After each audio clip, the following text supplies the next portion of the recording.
Hello and welcome back to Let's Play Black Geyser, with me, Bring It On. I did decide on a different portrait for my character. This one just looks a lot more like a Templar than the previous one did. The rest of the stats are the same, so let's go ahead and jump into the game. Would you like to enable main quest guidance? You can change this later in the settings menu. Oh, no thank you.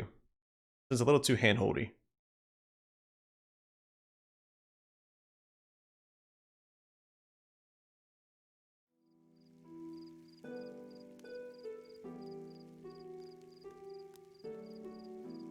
Oh, why didn't I look here first? And more to the point, why must I come fetch you for every little thing? Sorry. What am I supposed to be doing? Ugh, you do know this is the day the Lords of Isilmerald are visiting? You are simply the laziest... Never mind. The Lords are already here and waiting to be served. And for goodness sake, don't forget to gather your things from your chest before you come to table.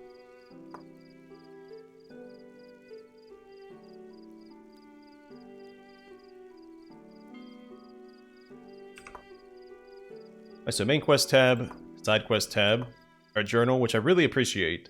It's just a simple mechanic, but adds so much to a game. Like you go to an area, you can't open a chest, you have to come back to it later, but you don't remember where that chest is at.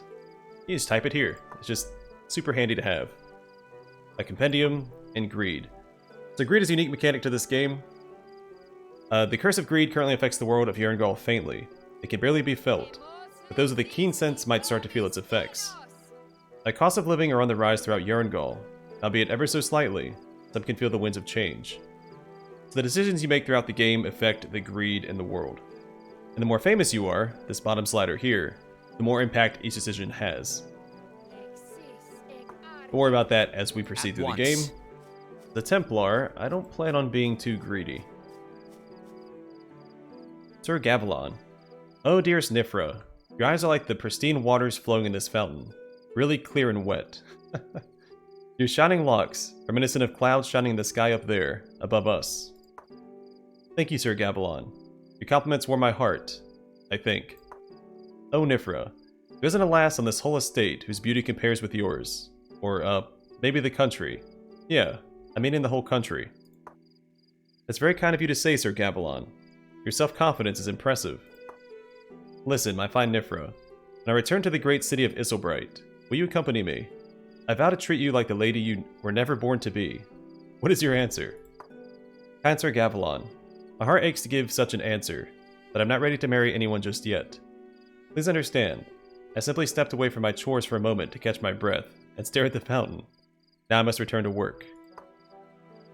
I stand with the king! Can't you see I'm busy? You should know better than to hinder the Bright Guard in performing their duty. Hello! Hey, Donald. I'm in a spot of trouble here. How do I get out of this?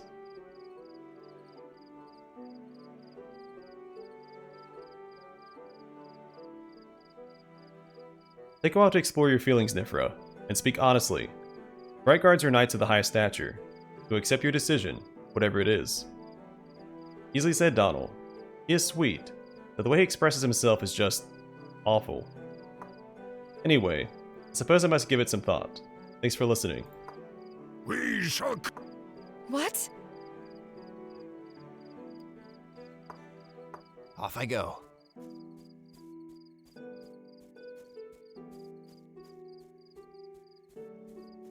Take a look around, speak to any named NPCs. And this cat.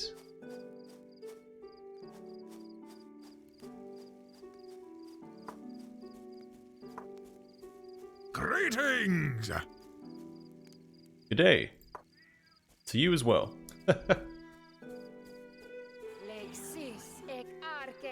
Some more cats. Fan of this estate.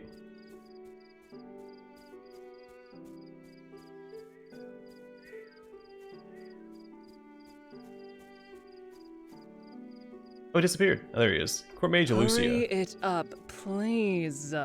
Bah. Can't the world let me be for a few minutes? Don't you have work to do, Donald? Yeah, I suppose I do. That tells me we'll have a chance to speak later.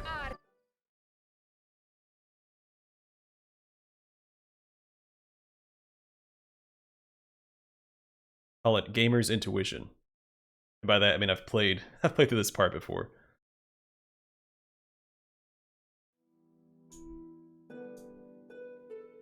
In my case, Donald, didn't get to finish reading it. Once. Okay, let's go loot.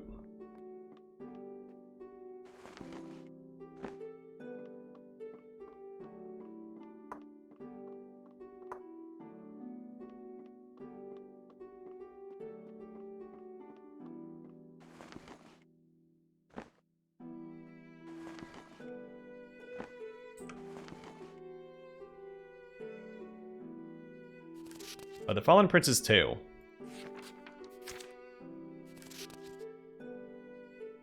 The slick-looking tome details a well-known Isilmerald folktale. Though the Fallen Prince is widely believed to be a purely fictional figure, there are a few historical accounts that seem to validate the man's existence. The account is quite popular among young adults, especially those from wealthy families who employed a tutor to teach them to read. There once was a prince of Isilmerald called the Gallant, because of his bottomless charity towards the unfortunate. One day this gentleman was stopped by a raggedy, unfortunate-looking woman on a dark road late at night. "I remember you," the prince said. "You had a keen memory for faces. You and your infant son were starving and I helped you, found you a place to live. I had a priest friend of mine make sure you were fed until you could work again. I remember as well. Not as like I could forget a fool as big as you. Food isn't what I need today, but coin. But I haven't any money with me." "A pity," she replied. "But I am a reasonable woman. We'll settle for that fine armor of yours." The prince's ears pricked when the woman used the word "we," and he spun to strike the shadow at his flank. So expert a swordsman was he, his enemy was felled in one blow. The sneak thief was holding a stiletto, which no doubt had been intended for the prince's ribs. The round-eyed corpse sprawled at his feet was oddly small, however, was in fact the woman's son, now a boy of 8 summers. Whatever thoughts raced through the prince's mind at that moment were banished by a blow to his bare head, and all was dark for a time. The prince came to without his precious armor. The woman had spared his life as a punishment, he reasoned, so he could reflect upon what he had done and suffer. The tenets by which the prince lived his life, generosity, honor, trust, all died that day. Not just his values withered, but his very being. The man himself shriveled up until he was as wizened and twisted as a taproot. Now it is said he dwells in a small cave all alone, and spends his days chewing on sour nuts and muttering to himself about the awful blackness of the human soul. What if we run across him later in the game? Off I go. Can you see this rug is wrinkled? I already straightened it twice today. You start doing it thrice a day. Hello. Adonal, can you see this? For the love of Alnarius, how hard could it be to straighten this rug properly? I just don't know what to do with Beth. Bah, who am I even talking to? You've always been the other ne'er-do-well at the house. Weren't you supposed to be serving drinks for the lords by now?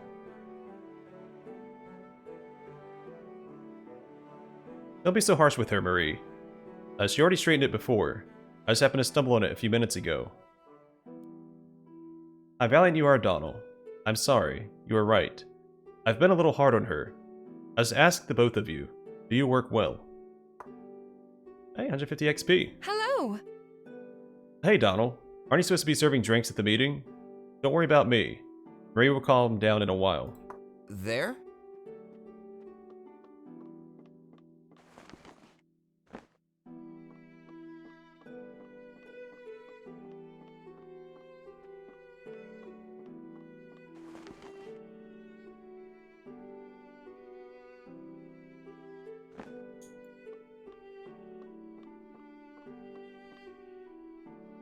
This is Lord Espen's sword. I should probably not touch it.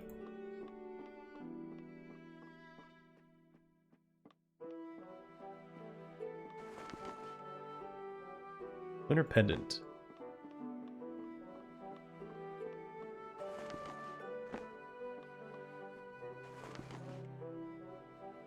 Potion of cure-all recipe. Identify.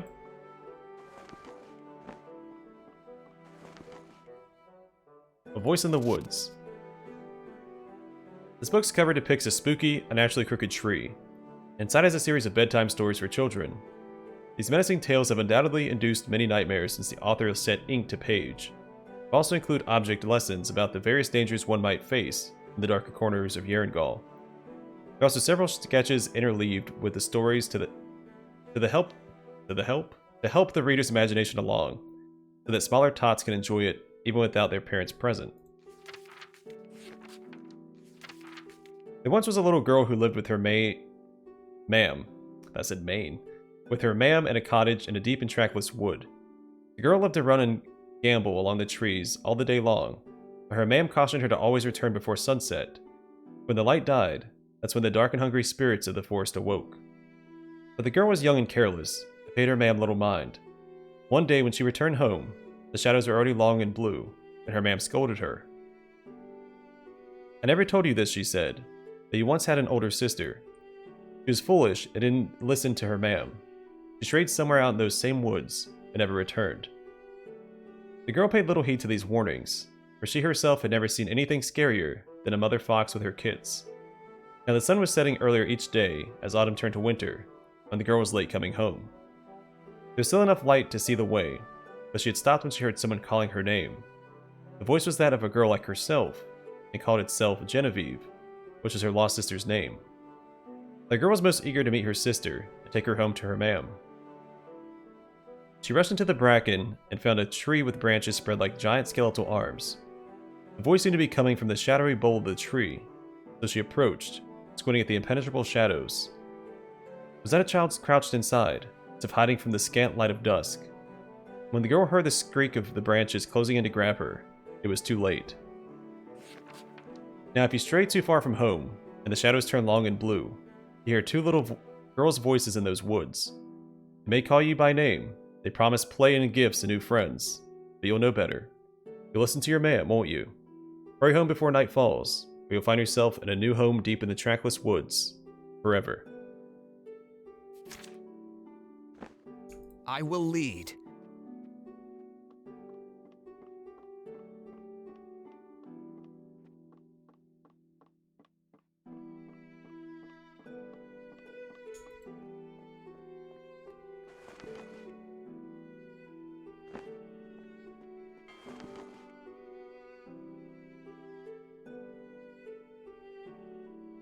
Alright, here's my equipment. Let's go ahead and slap that on.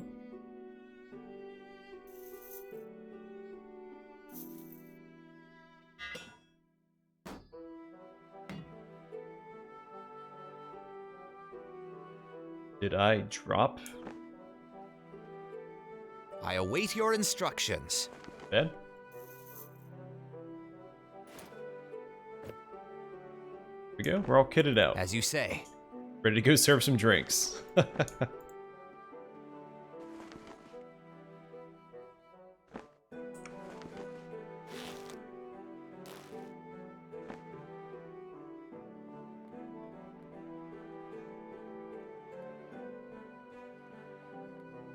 worry about Beline in just a second.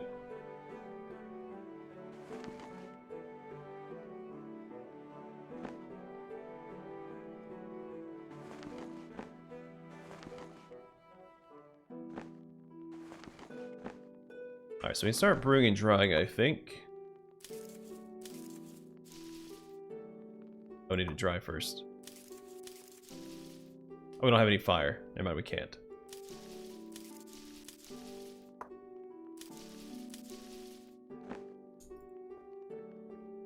We'll get the ingredients we need to do that later.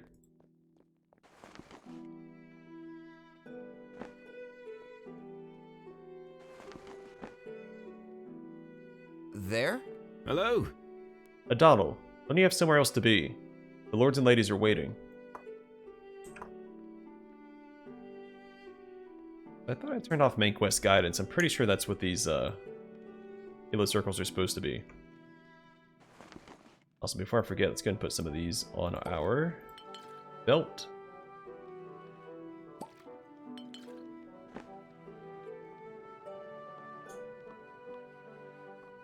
At last! Ugh, don't go twisting an ankle in all your hurry. You take care of the drinks. Lord Woolcraft and Lady Larenthal prefer wine. Lord Joran would like ale. Lady Virulin and Lord Espen want mead. Go! Okay, Wolcroft, Larenthal want wine. Jorn wants ale. The other two want mead. But don't mess that up. I don't think it matters if I do. Alright, pitcher of ale, pitcher of wine, and pitcher of mead.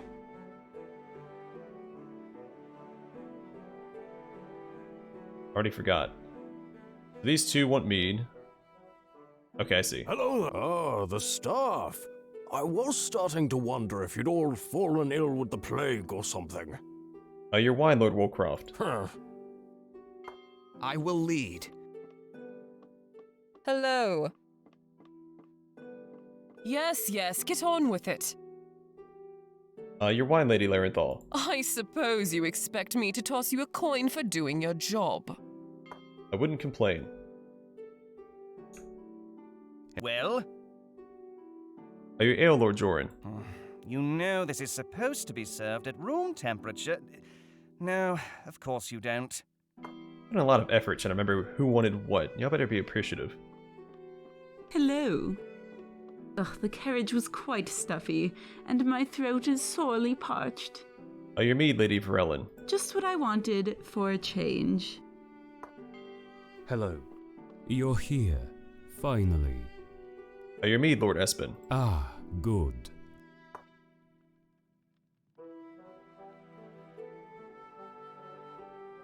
Shall we do business, gentlemen? Gentle ladies? Yes, let's. We are convened to discuss the situation with Deron Gould. What has been rumored and suspected for so long has finally come to pass.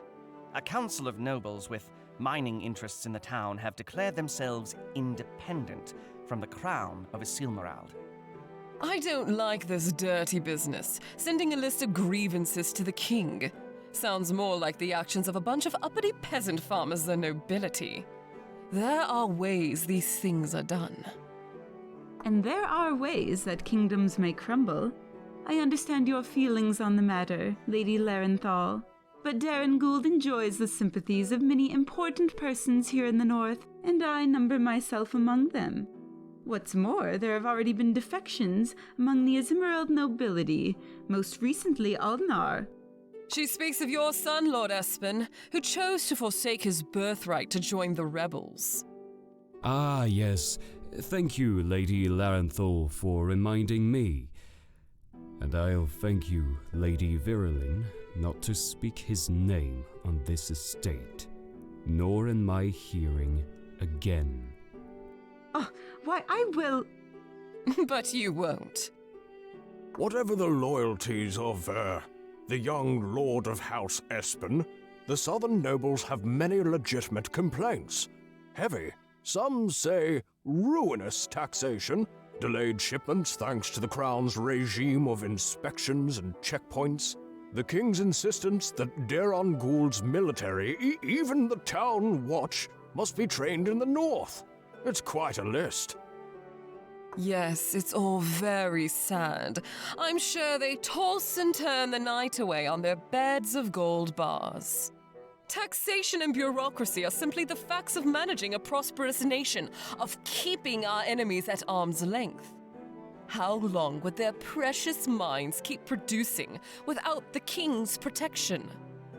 Did you know, I heard this rebellion was prompted in part by a belief making the rounds in Deron Gould that the king himself is cursed. Oh my! What exceptional nonsense! Have they been breathing the fumes of their own minds? All right, very amusing. But like Lady Varellin, I am not unsympathetic to our southern friends. Surely some of Isilbright's rules and dictums could be culled, especially if it means avoiding war. A much more costly proposition than losing a handful of coin in taxes. Wise counsel, my friend, but I fear the time for compromise is already past. The message from Deron Gould was deliberately provocative, leaving the king no way to negotiate or save face. The time has come, lords and ladies, for us to commit our forces and our purses to our rightful liege and crush Deron Gould. Or throw in with the rebels. They have the gold, they have a well-trained army, and most importantly, they control the mines. In a conflict of any significant length, having control of the source of the kingdom's metals means they must only outlast the North, rather than outright defeat her. Yuve, what is your opinion on recent developments? You're asking the errand boy? What does... Kindly do not interrupt me while sitting at my table, Lady Larenthal. Well, speak up.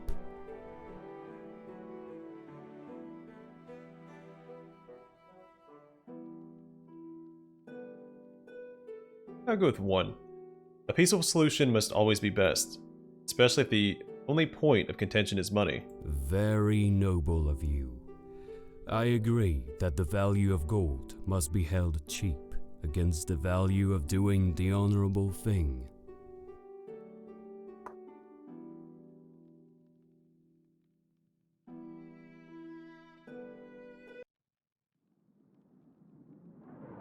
What the? Ah! What is this? An earthquake. Here.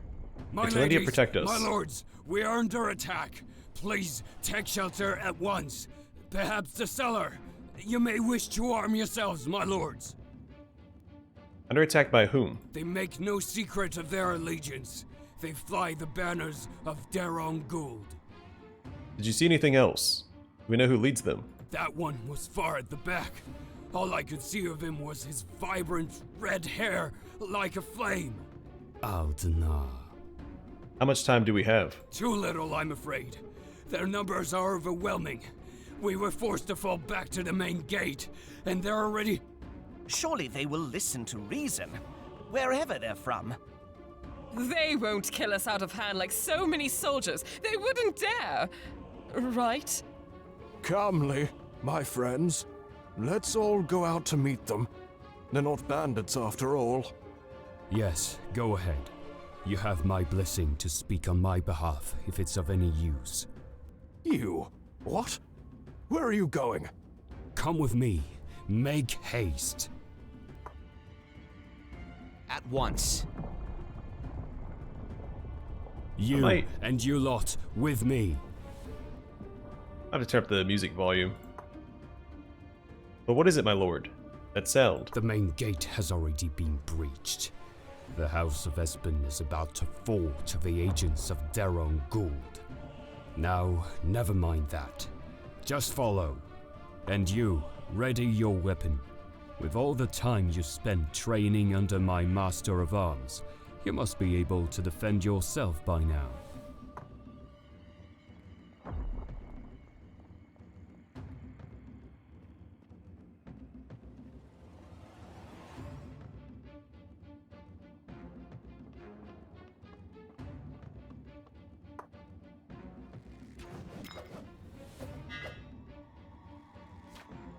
I shall not flag until we prevail.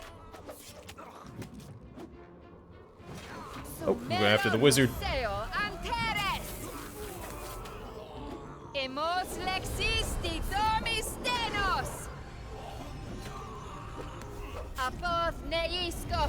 I can land in my hits, that'd be great.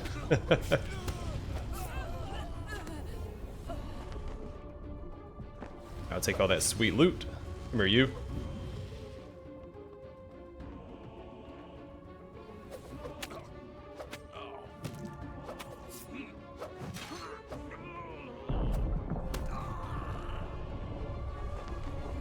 As you say.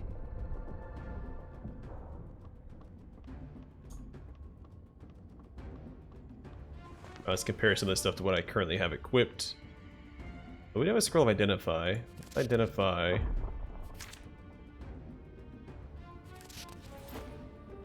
Maybe I can't because I don't have the ability to read it.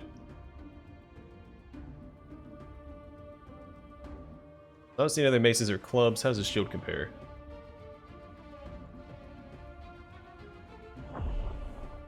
Better block chance.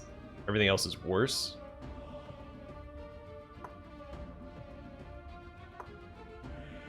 Alright. I can worry about it now.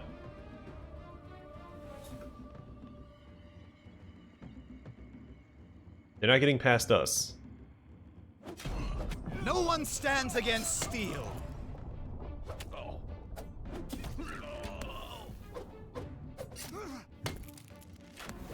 Nice little 7 bonk.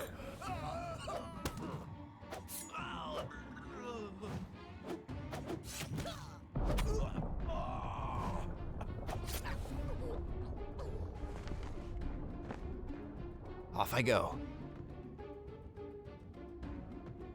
Guard this with your life. Donald, come with me. Oh, hold on, I'm trying to loot. You don't mind. What do we have?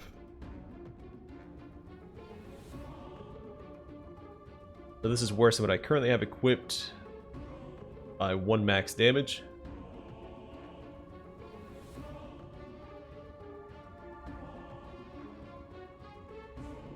And that's the same shield. Okay.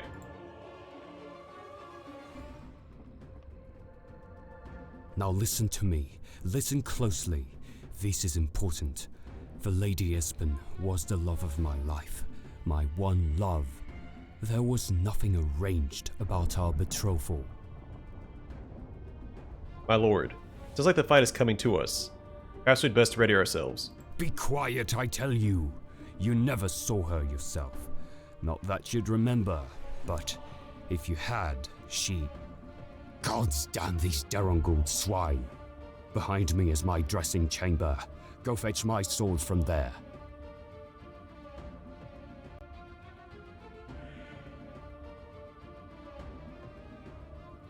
Why would a few clever words... Alright, at once, my lord. Time is short. Hurry. As you say. It's like 5 steps away. He could have easily grabbed it. Oh, that's right.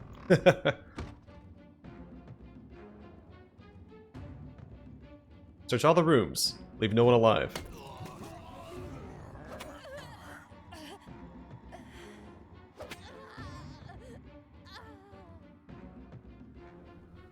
Found you at last, Father. Didn't figure you would try and hide from your fate. Wonder if he's supposed to be a bad guy. To be betrayed by my own son. Who wouldn't hide from such a terrible end? I've learned a few things, you see. Things your priests and man-at-arms could never teach. I have gained a new perspective. Seen the truth of this world. So, you were not even paid in coin to turn traitor against your own house. Only pretty words. Kill me if you wish, but I promise it will avail you nothing. Every man pays for his sins, my son, and the price of a sin such as this, well... Enough of your piety! It sickens me. But your last decision, at least, is the correct one. Hold still, Father.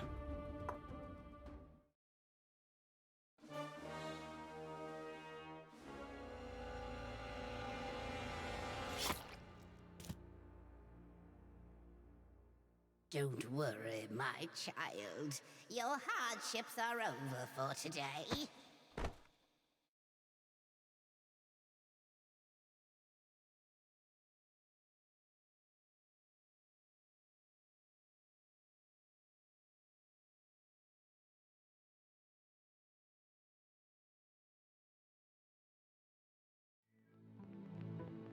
Get up, lazy boy.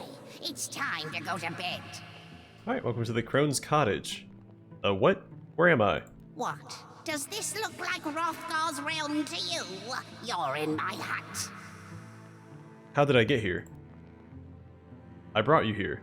But no more questions for tonight. There's a cot over there. You should try to get a good night's sleep. Tomorrow will be a very, very long day.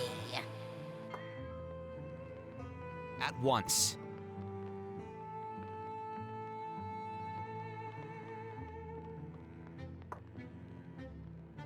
Wake up, lazy. Always sleeping, this one. Must have been raised by dream wraiths. What are dream wraiths? I'd rather not explain. You'd rather not know. You'll find out later if you do what you should, anyway. Speaking of which... Now, how about you make yourself useful and weed the garden? Well, hold on. I have some questions for you before I give you any help.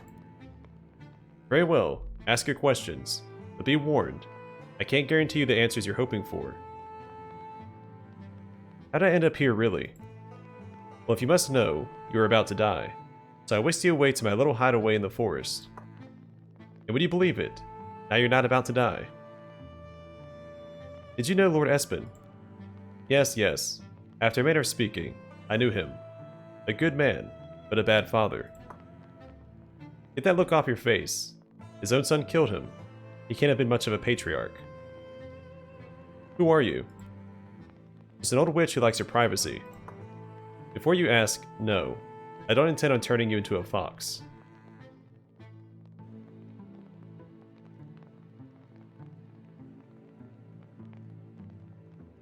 Man, I'm not really grieving.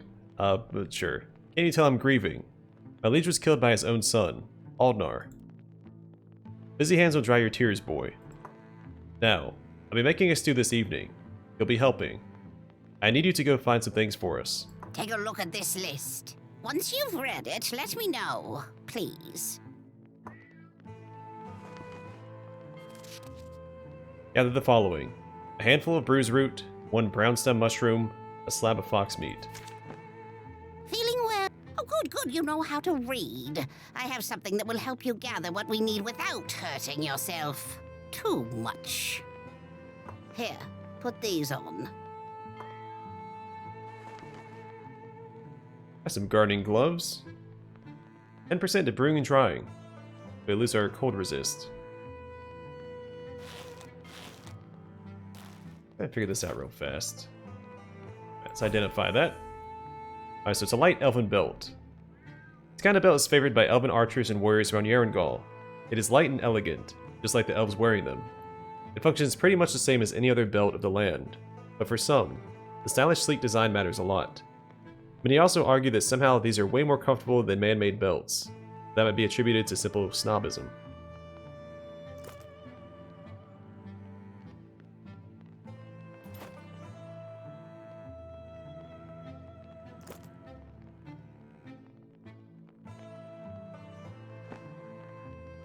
Good. You put your gloves on just like the rest of us. All fingers at the same time.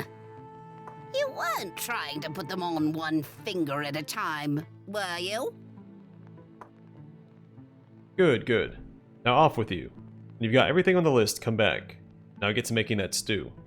By the way, be careful of the creatures in the forest. They can be a bit bitey. Take this staff as well. It should come handy should you need to protect yourself.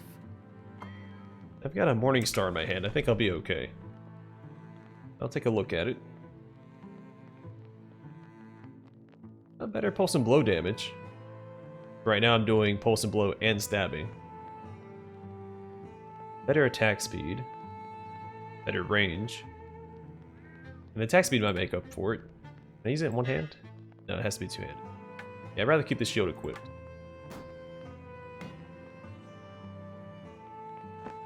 Off I go. Alright. I'm gonna call the episode here. In the next one, well, let's loot her house real fast.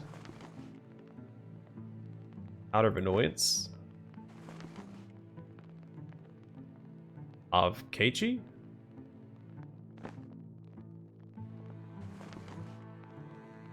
Gotha's Weevil. Or Gotha's Weevil. Potion of Cure-All and Potion of Healing. Infusion of Berry Juice Recipe. I guess I can go and copy down the recipes.